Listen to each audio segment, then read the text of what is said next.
छोटा सा एक परिचय मैं आपको इनका थोड़ी देर में दूंगा, लेकिन मैं सबसे पहले आपको ये बताऊंगा कि जब देश आजाद हुआ 1947 में, संविधान लागू हुआ 1950 में। अब हुआ क्या कि 1967 तक नेहरू जी थे। नेहरू जी की होने का सबसे बड़ा कारण ये रहा कि वो देश के पहले प्रधानमंत्री थे। आजादी के कई सारे जो संघर्ष है उसमें उन्होंने भाग लिया। देश के पहले प्रधानमंत्री बने, लोकप्रिय थे, जनप्रिय थे। उनका व्यक्तित्व बहुत विशाल था, विद्वान थे। और सबसे बड़ी चीज ये थी कि केंद्र और राज्यों में हर जगह कांग्रेस की सरकार थी। तो कहीं पर भी किसी भी प्रकार का मतभेद या दुराग्रह या आग्रह कुछ भी नहीं था। केंद्र भी, चूंकि केंद्र में और राज्य में एक ही जैसी सरकार थी, तो एक दूसरे की सब बात मानती थी, और जो नहीं मानते थे उनको नेहरू जी। अब हम बात करते हैं सबसे पहले 1967 में तनाव शुरू हुआ, क्योंकि उस समय 9 राज्यों में कांग्रेस हटी और संयुक्त विधायक दल की सरकारें यहाँ पर आई। ये सरकारें चूंकि पहली बार आई थी, तो इनको प्रशासन की कोई जानकारी नहीं थी। नतीजा ये हुआ कि ये ज्यादा दिन टिक नहीं पाई, और 1967 के बाद फिर से कांग्रेस क्षेत्रीय दलों के साथ मिलके राज्यों में, के बाद 1977 में फिर से आम चुनाव हुए। और ये आम चुनाव चूंकि इमरजेंसी के बाद हुए थे, तो कांग्रेस जो है वो सत्ता से बेदखल हो गई। सत्ता से जैसे ही बेदखल हुई, तो चूंकि जनता पार्टी की सरकार बनी, तो उन्होंने क्या किया, आर्टिकल 356 का सहारा लेकर के बर्खास्त किया उन राज्य सरकारों को जहां पर कांग्रेस की सरकार थी। यहाँ पर ध्यान देने वाली बात है कि ये पहली बार 356 के आधार पे ऐसा हुआ है। फिर क्या हुआ, 1980 में कांग्रेस फिर से वापस आ गई, और फिर कांग्रेस ने प्रांतीय सरकारों के साथ वही किया। तो यानी कि 356 का मिसयूज यहां से शुरू हुआ।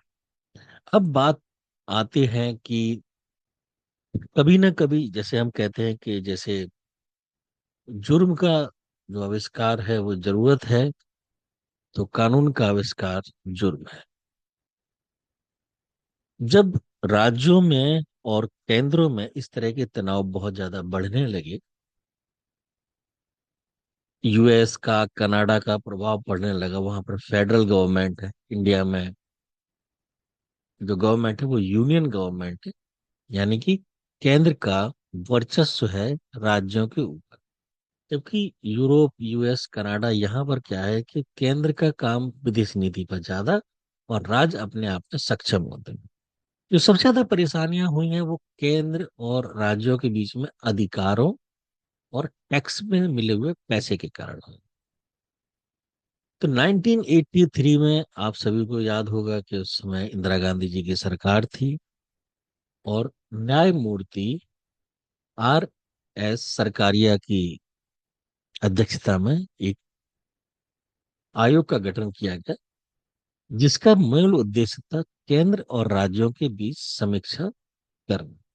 देखिए, यहाँ पर सबसे इम्पोर्टेंट चीज क्या थी कि जो राज्यपाल होता था उसको ये मानते थे कि वो केंद्र का प्रतिनिधि है, यानी कि वो राज्यों के प्रति निष्पक्ष नहीं हो। तो ऐसी बहुत सारी चीजें तब खुल करके सामने आई जब केंद्र और राज्यों में अलग अलग पार्टियों की सरकारें हैं। हर सरकार अपना सत्ता, अपना वर्चस्व अपने हिसाब से करना चाहती। तो सरकारी आयोग की कुछ सिफारिशें यहाँ से शुरू हुई। केंद्र और राज्यों के बीच विवाद बढ़ने लगे। उसी समय कावेरी जल विवाद, बहुत सारे विवाद थे। पुलिस प्रशासन, कहीं आर्मी का डिप्लॉयमेंट, कहीं बर्खास्तगी, कहीं आईएएस अधिकारी, आईपीएस अधिकारियों के तबादले की बात राज्य सरकार कर रहा है, केंद्र सरकार सुन नहीं रही है, केंद्र सरकार उनको और सह दे रही है। तो राज्य के जो लोकल के विधायक होते थे या जो नॉर्मल नेता लोग होते थे, उनके साथ बदसलूकी भी होती थी। शक्ति संतुलन की समस्या थी कि किसके पास कितनी शक्ति रहे, बड़ी प्रॉब्लम थी।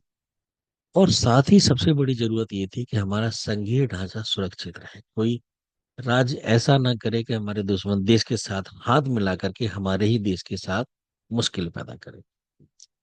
तो सबसे पहले हम बात करते हैं राज्यपाल की। राज्यपाल बिल्कुल वैसे ही है जैसे केंद्र में राष्ट्रपति।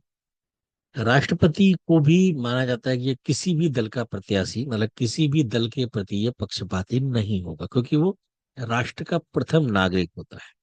ऐसे ही माना राज्यपाल भी राज्य का प्रथम नागरिक है, और वो गैर राजनीतिक व्यक्ति होना चाहिए।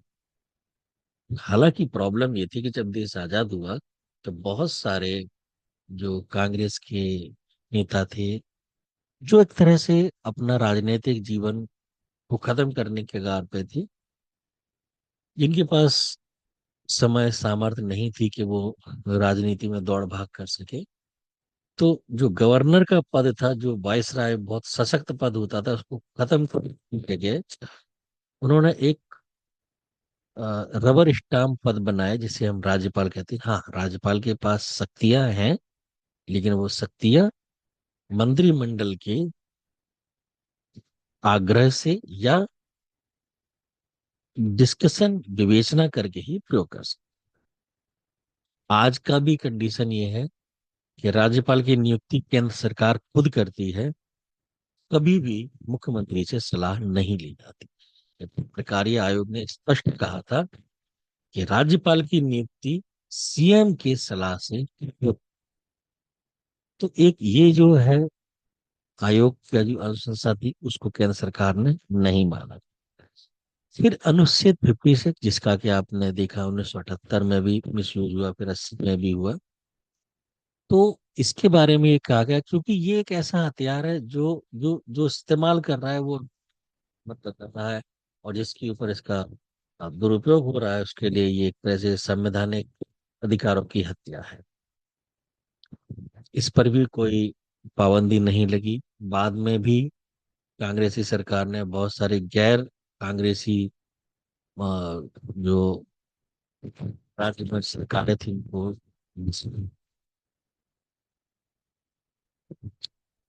की सरकार है, और जब क्या कहते हैं लोकसभा के चुनाव हुए और उस राज्य का दल है उसकी बात हुई थी, जनादेश उस पार्टी के साथ नहीं है, यानी कि उस राज्य सरकार को बर्खास्त करके वहां पर फिर से कानून व्यवस्था लागू कर ये अध्यावधि या जो भी चुनाव हो वो कराए। फिर प्रॉब्लम आई स्थितियों का संतुलन। केंद्र को हमेशा मजबूत रहना पड़ेगा, क्योंकि केंद्र के पास जिम्मेदारी है कि बाहरी समस्याओं से, विदेश नीति से, और जो हमारे पड़ोसी राज्य हैं उनसे अपनी सीमाओं की सुरक्षा करनी। यानी कि मजबूत केंद्र इसलिए जरूरी है कि केंद्र की सेना अगर किसी राज्य में डिप्लॉय है और उस राज्य की सीमा अगर किसी पड़ोसी राज्य से मिल रही है, तो उस राज्य की पुलिस जो है वो केंद्र के उन अधिकारियों का सम्मान करे, ना कि ऐसा हो कि वो केंद्र के उन कर्मचारियों के ऊपर भी अपने अधिकार का या बल का प्रयोग करे। राज्यों की स्वायत्तता भी जरूरी है कि केंद्र की जो सेना है या जो केंद्र के अधिकारी है वो राज्य के दिन प्रतिदिन के कार्यों में हस्तक्षेप ना करे। चूंकि ये बहुत ही नैतिकता के आधार पर चीजों को बनाया गया था, तो इसलिए शक्ति का संतुलन बहुत जरूरी है, और यहाँ पर नैतिकता का होना उससे कहीं ज्यादा जरूरी है, जो आज की राजनीति में आपको नहीं मिलेगा। अंतर राज्य परिषद, इसका मुख्य कारण काम ये था कि ये राज्य कि देखिए राज्य के कुछ प्रतिनिधि जिला स्तर तक हैं।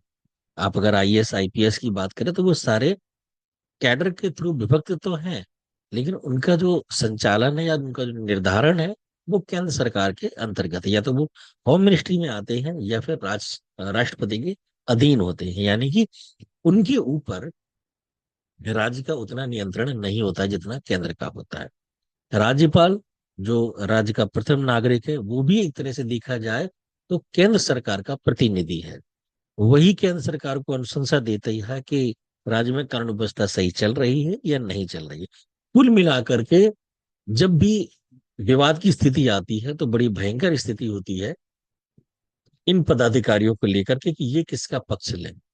तो अंतर राज्य परिषद का काम ये था कि इन दोनों की जो विवाद है, उनको मध्यस्थता से सुलझाए, कम्युनिकेशन यानी संवाद ज्यादा से ज्यादा हो, मुख्यमंत्री और प्रधानमंत्री का संवाद हो, मुख्य सचिव का गृह सचिव के साथ में, इस तरह से हो कि जो समस्याएं दिन प्रतिदिन में आकर के जो राज्य और केंद्र के बीच में खींचातानी, देखिए खींचातानी का जो दुष्प्रभाव है वो किसी अधिकारी, किसी सरकार के ऊपर या किसी पार्टी के ऊपर नहीं पड़ता है, वो हमेशा पड़ता है उस देश के आम नागरिकों के ऊपर।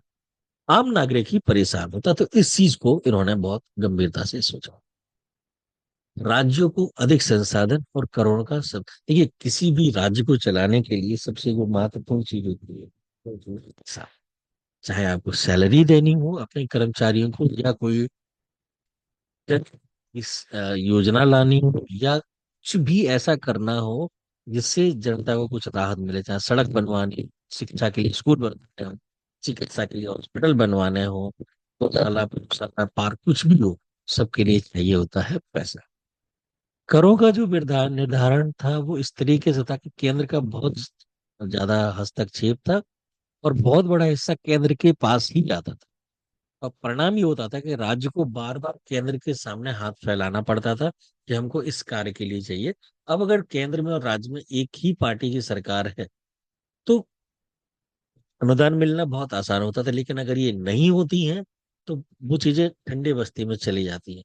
और एक स्थिति ये आती है कि जब केंद्र से धन नहीं मिलता है तो वो राज्य, क्योंकि देखिए राजनीति में जो भी आया है कुछ ना कुछ महत्वाकांक्षाएं लेके आया है। तो सबसे पहला उसका काम होता था अपने आप को सक्षम बनाना। ना उसको प्रदेश की इतनी चिंता होती है ना नागरिकों की होती है। नतीजा ये होता है कि कुछ राज्य अपने आप बीमारू बीमारू होते चले गए, और उन राज्यों के नाम बताने की जरूरत नहीं, आप सभी को पता है। निष्कर्ष ये निकला कि केंद्र को मजबूत होना है और राज्य को सशक्त यानी आत्मनिर्भर होना है। समवर्ती सूची में आपने देखा होगा कुछ ऐसे विभाग है जो दोनों के लिए है, और उसमें भी केंद्र को वरीयता है। राज्य सूची के भी सब काफी सारे हैं, तो धीरे धीरे हुआ कि केंद्र सूची के चीजों को निकाल के राज्य सूची में डाल करके राज्य को और ज्यादा सशक्त किया गया। तो सरकारी आयोग की जितनी भी सिफारिशें थी उनमें से कोई खास मानी नहीं गई, चाहे वो राज्यपाल की नियुक्ति हो, चाहे वो आईएएस आईपीएस जैसी सेवाएं, अखिल भारतीय सेवाओं की बात है, कुछ भी हो, बिल्कुल भी नहीं माने। लेकिन फिर भी ये सरकारी आयोग अपने आप में एक बहुत बड़ा रिफॉर्म लाने वाला आयोग था, लेकिन हमारे देश की राजनीति ने इसको कोई सम्मान नहीं दिया। कोई बात नहीं। आप सबका बहुत बहुत धन्यवाद इस पूरे वीडियो को देखने के लिए।